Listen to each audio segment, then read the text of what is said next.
Hello everyone, my name is William. I'm here to do an album review. This time is Koi no Yokan by Deftones. It is my first Deftones album apart from, I guess, Diamond Eyes, which I heard a little bit of, and I enjoyed it. You know, there's some tracks that I definitely put on my playlist for when I'm shuffling. I guess it comes up and it's a different style, I guess.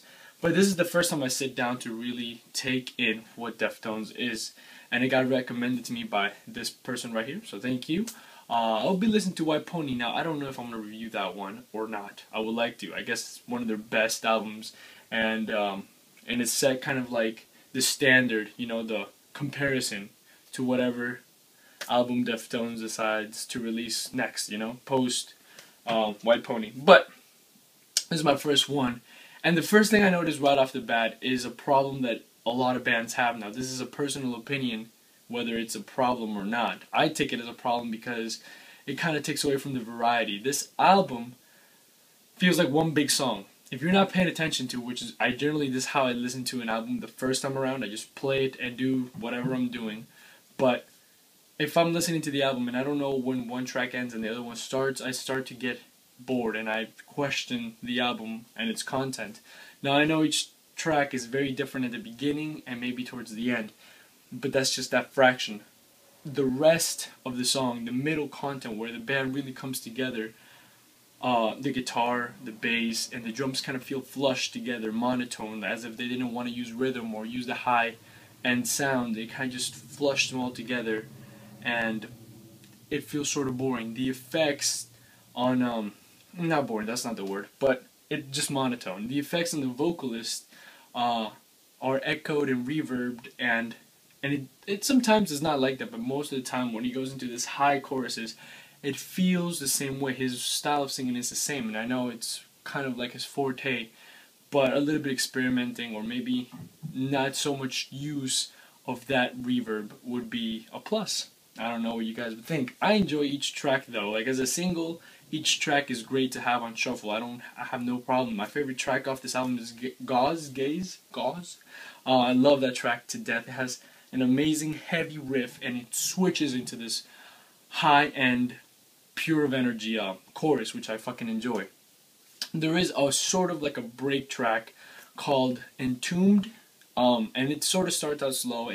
Again, in the middle it turns to be the same track, like the same themed sound of the album, and I just lose track of it again, and I'm like, which song is this? If you get down to the lyrics, you will tell that it's a different track. Or songs like Poltergeist, which have a clapping intro, which I'm pretty sure during live concerts he's gonna use to kind of bring the crowd into the song, which I think it's a good idea. Very nice, very well played. So when he does play the song live, he's gonna tell the crowd to start clapping that beat, and boom, the song starts with the crowd involved as an instrument, which I think is really cool. And I foresee that it has as a tactic. The ending track has this drum beat that starts it out with a recorded microphone, analog, and then kind of turns into a flushed instrument again, and the rest of the band goes in. So overall, as an album, which I didn't mention, it has 11 tracks, and it's 50-something minutes long, which I think it's fucking perfect for an album to have 11 tracks and be that long. Because each track kind of develops and has a whole story behind it. It's not just like 2 minutes, it's over, you know, and then there's like 15 of those. No, it's 11 good length, full of, you know, content track. The only problem is that the content is not that unique.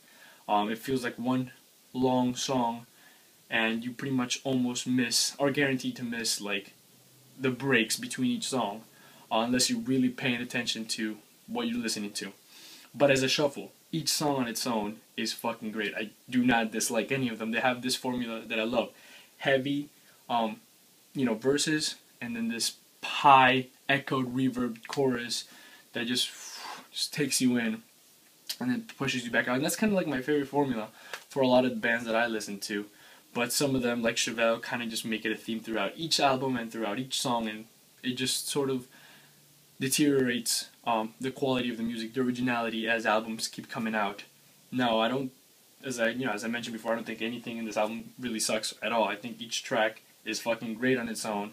Opening track was, brought me in, and the ending track was by the time it became an ending track, it just kind of felt like any other song. It could have fit right in the middle. It could have fit right in the beginning. Who knows? An ending track is supposed to be different in ending. Same with the beginning track. Some bands like to have intros to be just sounds. Some bands like to have endings to be just sounds.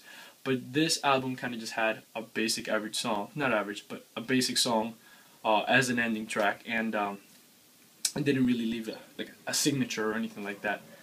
So the overall feel of this album, I think is a great. I think for fans, because I know I heard Diamond Eyes, and it sort of had that same formula to it. So if you're a fan of Diamond Eyes, I think this one's pretty good. And if I haven't heard White Pony yet, so I'll see the difference. I know that Deftones has been known to change genres and do a really good job at changing them. So I'll see and listen to the other ones. I'm not a Deftones fan, so I can give you a very unbiased review. And as if you guys who are Deftones fans, well, obviously you guys made up your mind of what score to give it and are just looking for either somebody to kind of ensure you that you're correct or to give you an opposing view, and we can go ahead and argue about it, I guess. But I think out of 10, this album deserves a 7. Again, each track on its own stands out. It could be a single. Each track could be a single and has a very powerful hook and lyrics and everything, especially the song Gauze. That track is fucking perfect. But yeah, so thanks for watching, guys, and stay tuned.